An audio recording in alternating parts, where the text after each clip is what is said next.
બાપુ ticket લેવાના પણ જો રાજકારણમાં આજ નહીં તો કાલે જોડાઈશ।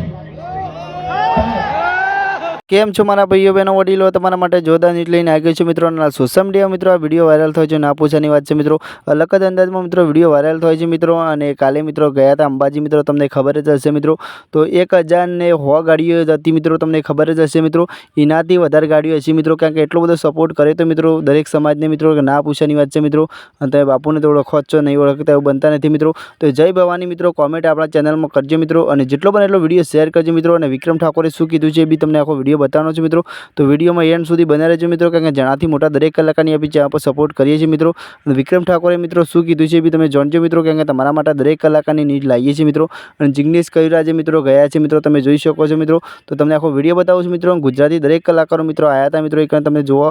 અને વિક્રમ ઠાકોરે શું કીધું છે એ બી તમને બતાવવાનો છે વિડીયો। તો વિડીયોમાં એન્ડ સુધી બન્યા રહેજો મિત્રો। અને ખાસ આપણી ચેનલ પર નવા આવો તો મિત્રો આપણી ચેનલને સબસ્ક્રાઈબ કરજો મિત્રો, કારણ કે આવી જ ગુજરાતી અપડેટ આપણી ચેનલ પર જોવા મળી રહેશે મિત્રો। Vande Mataram, bye bye. જુઓ વિડીયો અને તમને બધાએ હાથ ઊંચો કરીને એકવાર જય ભવાની, જય ભવાની।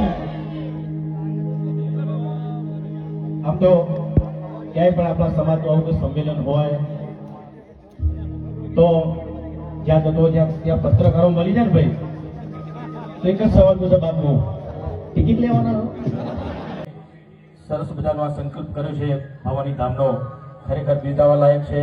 આપણા ક્ષત્રિય સમાજ માટે બહુ સારી વાત છે।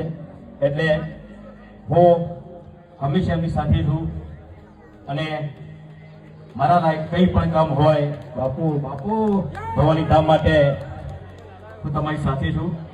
અને બસ બાપાને યાદ કરીને આપણે 1-2 લાઈન બધા પૂછાય થયા છે, અમુક કંઈ ચાલુ કરી દીધું છે, બરાબર છે। આખા હવાના તમે ફરો છો એટલે